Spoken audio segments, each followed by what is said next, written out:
we were quickly trying to decide which way we were going to leave, but we were still kind of trying to figure it out. It was just very confusing at the time. Then all of a sudden, we start seeing a tremendous amount of people running, and we decided, okay, we can't be last out. So we started running, and all of a sudden, when we were about to hit the exit, I remember the entire floor just shaking, and that's when the plane went through World Trade Center 2. You are about to embark upon the great crusade to meet this mounting aggression. And make no mistake about it, good will prevail. So it all started in 1999. I interned at Morgan Stanley, and it was a great time because during that time it was the era of technology stocks, and the market was on a tremendous run. So I fell in love with the industry. That was 1999. 2000, graduated from University of Miami. My goal was always to become an attorney, and but I kept getting a call from someone at Morgan Stanley. At the time, it was Dean Witter, Morgan Stanley Dean Witter. And they wanted me to come back into the business and go into their training program. And so I decided to give law school a year, did great, but then I pivoted into the industry, and it was the best decision ever. So the firm would put us up for 3 weeks, and it was the best program out on Wall Street by far. And so we went up to New York for 3 weeks. That morning, I believe there were some elections in the city, so it was quiet. You didn't really see a lot of police officers out on the street. And so we would typically get to the World Trade Center via bus, I want to say by 7:15. So at the time, Philip Roth, which was our chief technician at the firm, so he was the person in charge of just teaching us about charts for the market. And so he ended his session a bit early, and at the time, my very good friend, Bill Van Scoyoc, was our MTA, which is the person in charge of the program. And he said, we have 20 minutes, make sure you get some coffee, and don't leave the building, because the session's going to start very soon, and you don't want to be late, because if you're late, pretty much you're gone. I mean, they were pretty strict.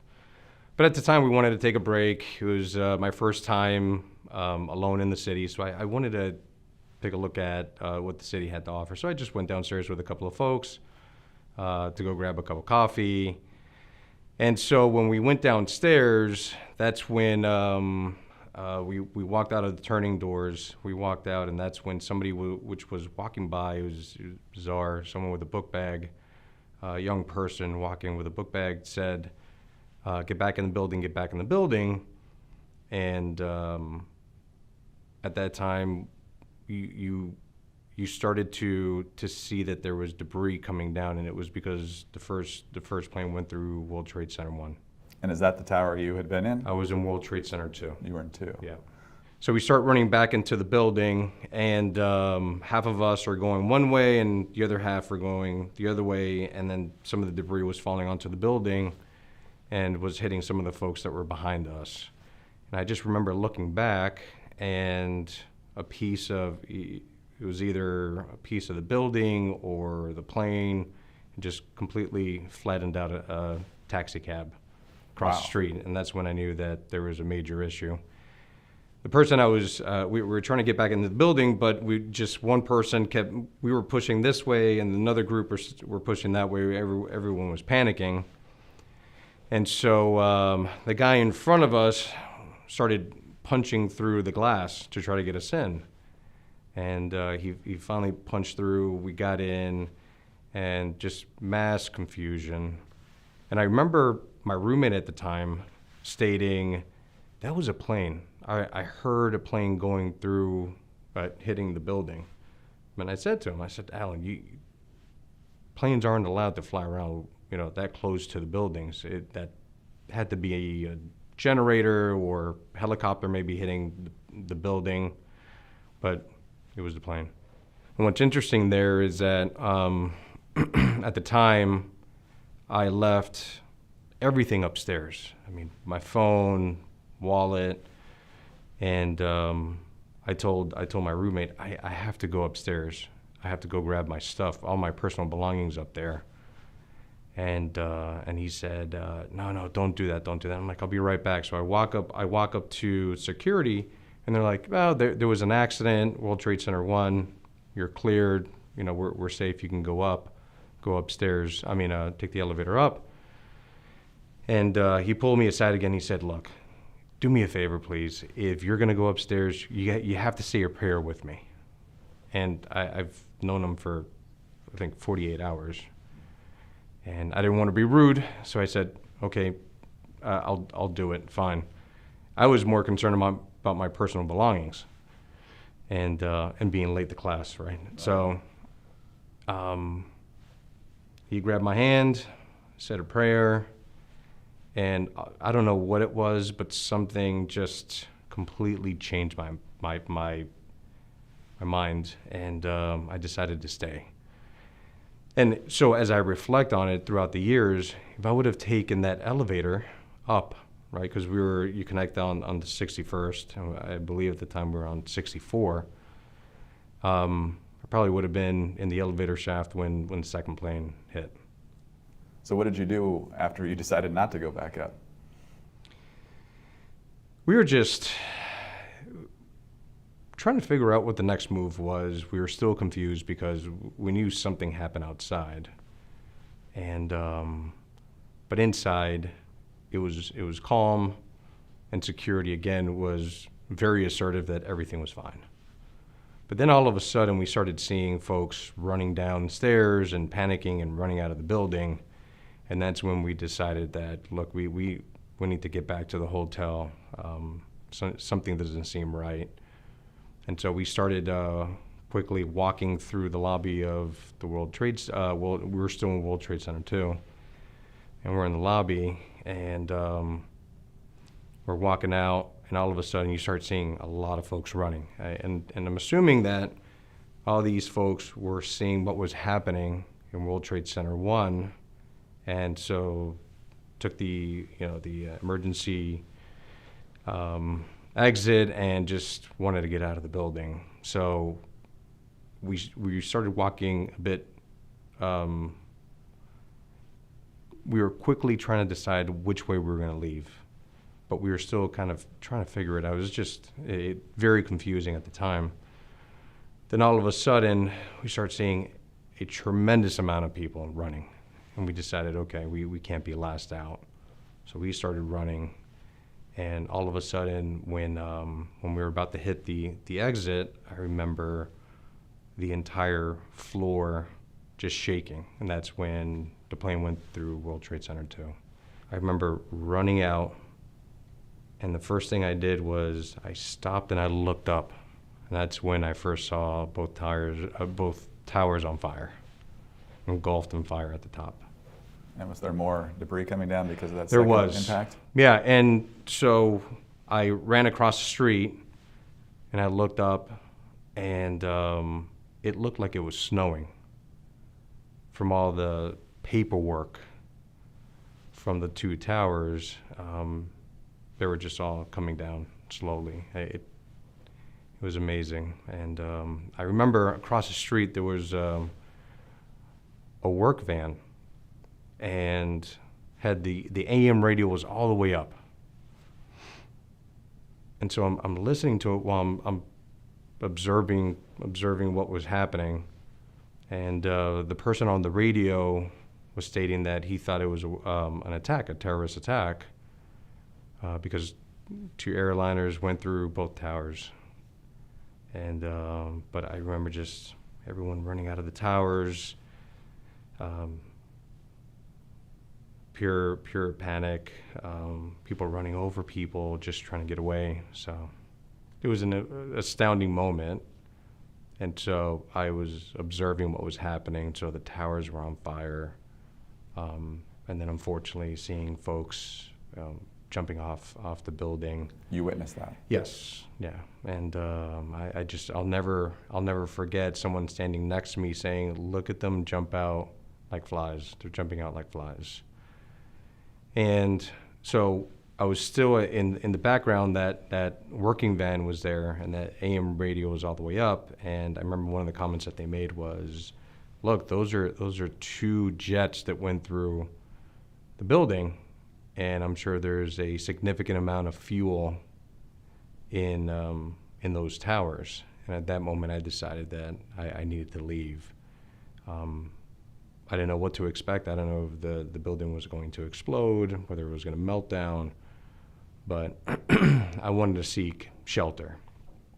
And so the firm, at the time, the training class was divided into two different hotels. And I decided I'm not taking the subway, I'm not getting in the cab, I'm just going to run all the way up to Lexington. I think it was around 55th. It's a good hike. Shelbourne. Yeah, it's a hike. But at the time, I wanted to find a payphone to call home to let everybody know that I was fine. What is your mind even able to process the reality of watching people jump from the windows? To this day, I still reflect on that, and it's a tough moment for me because, especially on the anniversary every year, on that date, I reflect, and sometimes I ask, why me? Why was I spared and other folks not? So very difficult, just seeing folks making the decision whether they were going to unfortunately burn alive or to jump. But after that, after listening to the work van, I decided I needed to call back home because I'm sure that my family was watching it on TV, and I know that they thought that I had passed away. Is that what they told you when you called? Yes. My mother, my stepfather at the time, and the reason why I wanted to become an attorney was because he was an attorney by trade back in his home country in Colombia. And he walked into my mom's office and said, "Are you seeing what's happening on the news?" And she said, he's in that World Trade Center. And she's like, I can't believe what I'm seeing, and you know that's not what I want to see. And he said, "Don't worry about it. I'm sure I know him. He found a way to get out. Pure luck." But I'm really glad that I called. I was able to find a payphone, and the line was very long, very, very long, because all towers were down, telecommunication towers were down. And so I'm happy I called because once my mother saw what was happening on TV, she picked up the phone and she called the local branch in Florida that I was working out of. And she asked for the manager. The manager was conducting a sales meeting at the time. He exits the sales meeting, gets on the phone with my mother, and she said, "Are you watching what's happening on the news?" And he was briefed, and he said, "Don't worry about your son. I know exactly where he is." This is right after the first plane went through. He said, "Don't worry. I know exactly where your son is. He's on World Trade Center 2, the other building, and he's right in the middle of the tower. That's where we have our classes." Hangs up. She has a sense of relief that she knows that I'm in the other tower. And then a couple of minutes later, then the plane went right through the second World Trade Center, and that's why she thought I had passed away. So I'm very happy that I was able to make a collect call and got in touch with her and just put them at ease. I can remember to this day, I hang up the payphone because there was a big line behind me. Hang up the payphone, wish the person behind me good luck. I started running up the block. I kept looking back. I want to say 3 minutes into 3 minutes after that phone call, the first tower went down. What are you thinking? Thinking about all the people that passed away. At that point, you had no idea if the rest of your class had made it out. Correct. Fight or flight, and it was at that moment flight, and I wanted to get back to the hotel as quickly as possible. And but just thinking of all the folks that my peers, other folks at Morgan Stanley, and just everyone in general, just devastating moment. And it took me a while to get back to the hotel, but once I got back to the hotel, that's when I had that overwhelming feeling of sadness, because for the first time in my life, I walked into this hotel and some of my peers that I had spent the last 2 days with were all crying and hysterically and couldn't keep their emotions in check because they thought that they were going to die. It was later on that night, there was a briefing, and that's when they told us that the class was fine. So we had over 300 trainees in that class, again, largest in Morgan Stanley history for wealth management. And so made us very happy, which was a sign of hope. Although it was one of the most difficult moments in the history of our country. New Yorkers always think that there's hope. They fight for their cause, tough, demanding, but yet at the same time, extremely supportive throughout the entire event. Just seeing the way that the country rallied was incredible. And we've said this before, but we'd love to see the country, act like that, united all the time. For many years, it was very difficult for me to talk about it. And again, it went back to the premise of why me? And so after a couple of years, I started to feel a bit more comfortable sharing the story with family members. It took me a while. And but as every year went on, I felt more compelled to share my story, which is one of hope. One of the things that I really enjoy is when I meet someone new,